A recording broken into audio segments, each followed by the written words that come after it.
తెలుగు రాష్ట్రాలలో రగులుతున్నది ఏంటంటే main important opposition పార్టీలు కట్టినటువంటి బిల్డింగులను కూలగొట్టడం నెంబర్ వన్. ఎందుకంటే 240 కోట్లతో జగన్మోహన్ రెడ్డి విశాఖపట్నంలో కడితే బిల్డింగు, దాన్ని చంద్రబాబు నాయుడు 400 కోట్లతో కట్టడం జరిగింది. అంటే 240 కోట్లు ఉష్కాకి అయిపోయినట్టు లెక్క. అదేవిధంగా మన కేసీఆర్ గారు కూడా గత 10 సంవత్సరాల్లో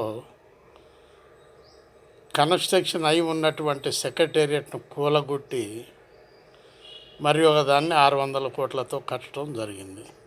దీని వెనుక ఏమున్నది అనేటటువంటిది ప్రజలు చాలా ఆలోచిస్తున్నారు.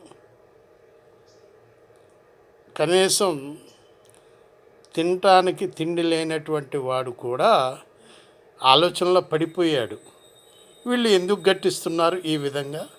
ఇదంతా ప్రజల డబ్బు కదా. మిగిలింది ఆలోచించండి మీరు. బాలసాని వీరప్రసాద్, హైదరాబాద్.